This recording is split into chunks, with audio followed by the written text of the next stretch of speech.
Well, thank you all. I appreciate the opportunity to come out and talk to you. I'll be your salad entertainment for the day.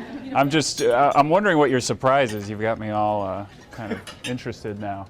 But my name's Sam Foxman. I have literally entertained millions of people in 15 years through hundreds of events, not only here in St. Louis, but all over. And the interesting part, one of the interesting parts about my job is that once the band's on stage and everything's set up, I usually have a few minutes to myself to really observe people in social environments that are making connections. And I was invited not too long ago to Washington University to be on a panel and talk to college seniors about how to really connect socially with people as they're looking for jobs, as they're entering the workforce, et cetera, et cetera. It was staggering. As a matter of fact, I called David and I said, hey, I have $1 million idea for you. Let's teach people how to talk to other people. Because what I've been realizing and noticing in these panels that I've been doing is that they will email, they'll Facebook, they'll Twitter, they'll use all of these different modes of social networking to communicate, and when it comes time for the interview, they're terrified because they haven't really talked to somebody in a long time. So with that, I started to really think about this lost art of communication might be something that we need to rediscover, especially socially. So as I'm going to be giving you some of the things that I see that I've seen really work, especially with the people at the events that I do that are making connections, I'll start to highlight some of those things. The first thing is, when you're thinking about going to an event or you've RSVP'd to an event, I usually like to go with a purpose. And I usually like to have an agenda. I mean, sometimes the agenda is to have no agenda at all and just kind of hang out and really bounce around the room and meet some new people. But a lot of what people go to these things for are business connections, networking, also meeting new people and having new social relationships. Being from St. Louis, as we all know, this is like the largest small town you'll ever be at, and it's hard not to walk in a room and not know, 4 or 5 sets of people. I think it's really refreshing to meet new people, so a lot of the times when I do go to events and I RSVP, I really like to know who's on that invite list. One of the other things that I tend to use and recommend is know your weaknesses going in. So you have your agenda, you try to kind of figure out how you're going to fit in the social landscape there. For instance, if you're shy or introverted, you may want to bring a friend to break into a group of conversation. Or maybe you're good at breaking into the conversation, but you're not as good keeping that conversation going. For instance, one of my things is I fidget a lot. I'm excited to talk to people. I use my hands a lot, so I'll fidget. If I'm sitting down, I touch my face a lot. So if I'm conscious of that, I know it's going to happen, but sometimes it's better just to know going in some of the things that you're up against. Knowing the guest list, again, I love evites for this because I can scroll through and see who's going to be at the party. I just went to a dinner party on Saturday night and I only knew 4 people at this party, and I was just so excited because I could meet all these new people. The other reason why I like that is because you can start doing some research maybe on somebody that you've been meaning to meet. So that's a nice way to really get to know somebody before you even show up at the party. Know a little bit about the venue going in. Quick story. I was meeting a client at a hotel that was really renowned for an amazing contemporary art collection. And I was so excited not only to see all the art at this hotel, so I flew to the city it was in, and I went to the hotel the night before, and I saw Warhol and Basquiat and Cy Twombly and all of these artists that I love. I learned a little bit about each piece, and then the next day when I was having this business meeting, sure enough, quarter of the way through our conversation, my opportunity opened up when the guy said, I really love this painting we're sitting here dining under. I wonder what this is. I said, well, as a matter of fact, it's Robert Motherwell. It was from this period, da-da-da-da. And he thought that was so cool. He told me a couple months later after I got the deal, hey, that he's been taking people there for dinner and telling them those same stories. So I thought that was kind of fun. The law of attraction. People like to be around people that look interesting. They like to learn new things. So when you're getting ready, when you're kind of making your way to the party, keep this in mind. first of all, dress appropriately for the engagement that you're going to. I know this is kind of goes under the file folder of duh. However, especially you guys, I'm talking to you, it's a little bit hard sometimes to really match, and what you really want to do is match the tone of the room. If you're going to something that's business casual, like something like this today, there are varying varieties of business casual. Make sure that you're on par with everybody else. And if you're ever worried or don't know what to do, just wear a suit.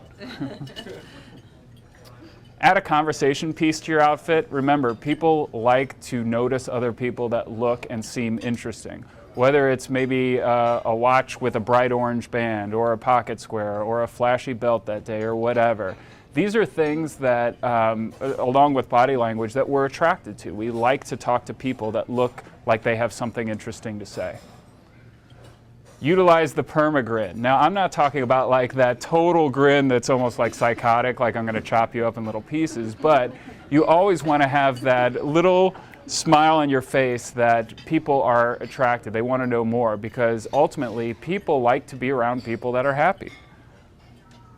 Stand tall. Not only does it make your clothes look better because you're not all hunched over and your jacket hangs funny, but it also makes you seem and feel more confident.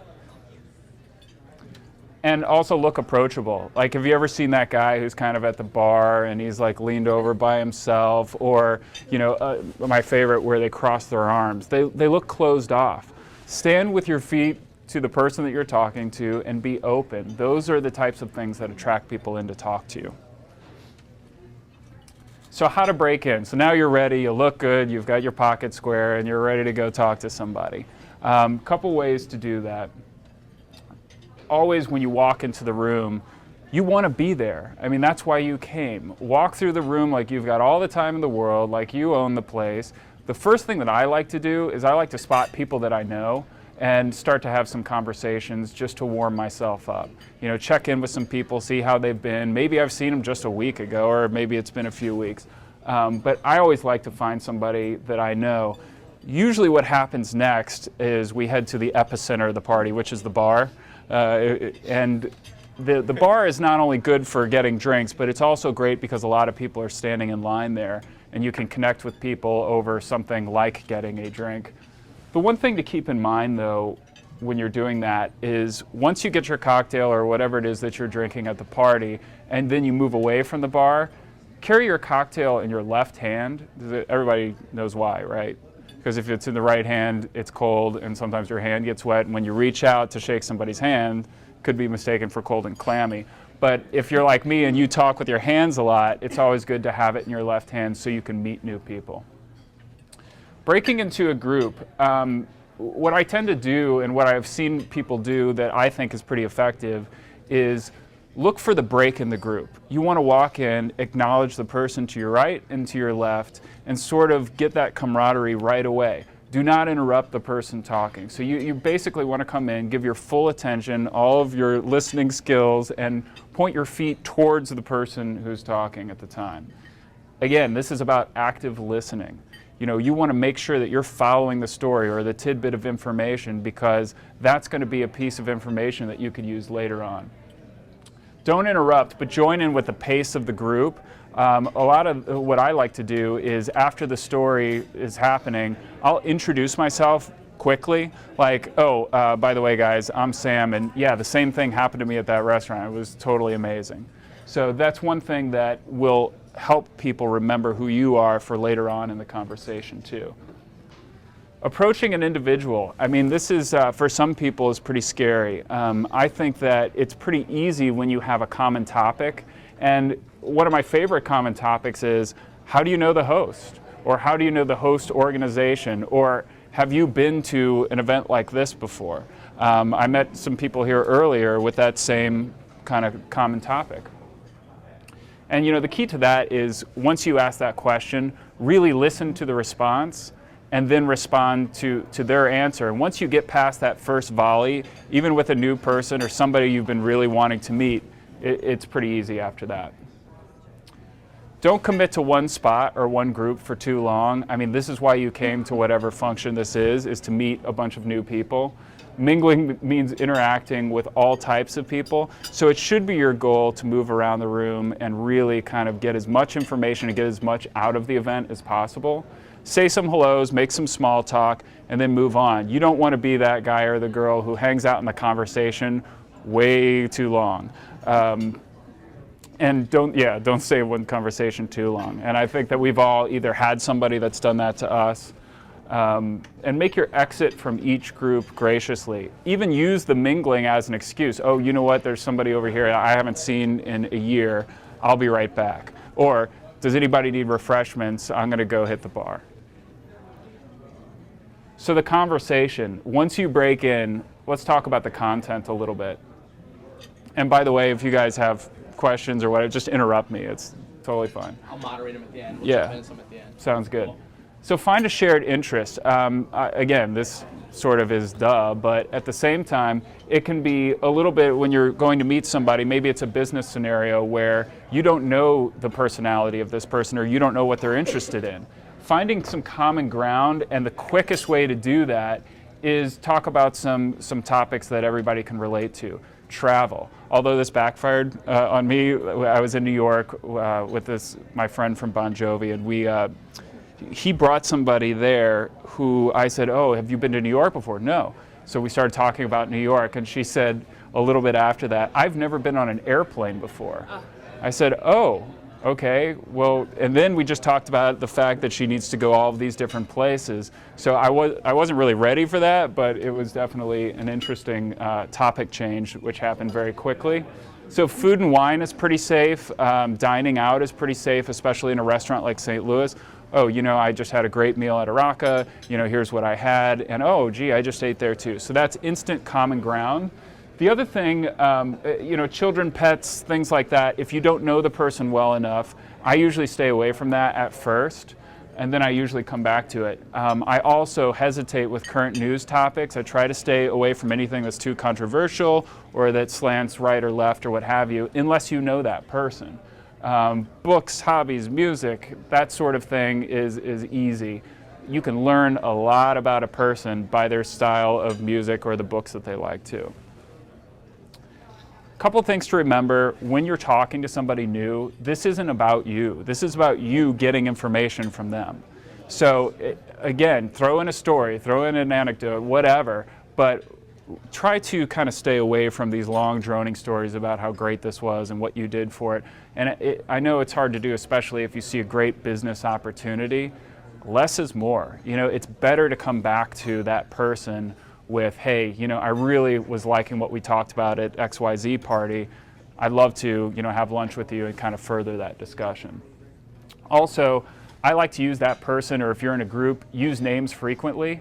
Also, use your name frequently. When you meet somebody that maybe you've met before 6 months ago or a year ago, say your name so it registers with the face. Couple don'ts.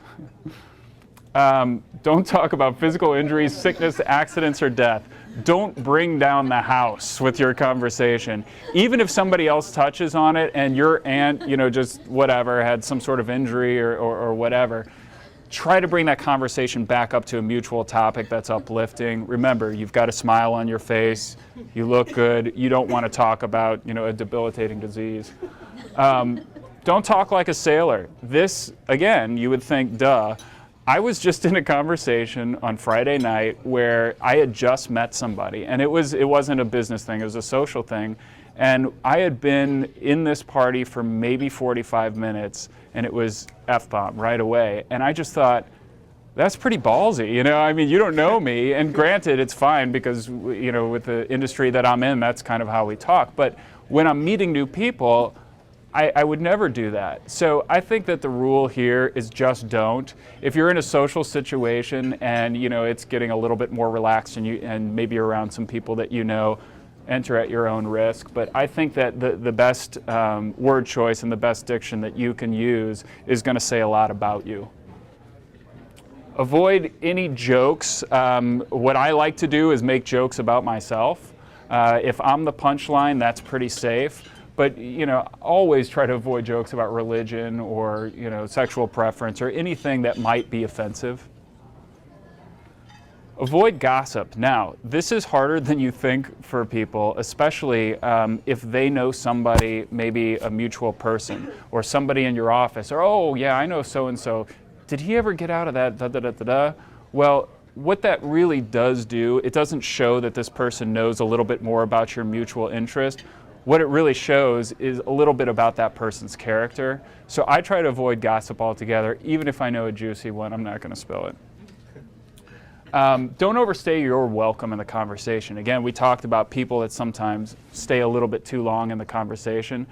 Use that meter, feel it out. If you feel some lulls here or there, excuse yourself. Say something like, hey, I've really enjoyed this conversation. I'm going to go to the bar, or I really like to follow back up with you and get the name of that restaurant or whatever. But make that 15 to 20 minute clean break, because you're there to meet as many people as possible. As you're winding down in the party and after the party, what I always like to do is touch base not only with the host, thank them for being there, but also talk to all the people that you've met, get some business cards, tell them how important that was or how great the conversation was, ask if you can follow up with them. And then the second thing is, when you do that and you do contact them, use something that you talked about to do so. I met this guy and through this conversation, I had never met him before, and we found out that we're both kind of these business book junkies. So we were back and forth on what books we've read, and oh yeah, but this one wasn't like this one. And he recommended a book that he thought would be perfect for me, and I did the same. And it turns out that he had never read my book and I never read his book. So that Saturday I went to the bookstore looking for the book that he recommended, didn't find it, but I saw the one that I had. I bought it. I sent it with a handwritten note. Hey, here's the book that I was talking about last Friday. Sent it in the mail. 2 days later, he called me. This is amazing. I can't believe you sent this to me. I'm already in the second chapter. And to this day, that person is a business contact. So I think that it's just using the things that you talk about and that you learn. So anyway, these are some of my observations. I hope that they help at all. And I've used some of them also. And as I do it, I get better and better and better. And hopefully you guys could use some of those too.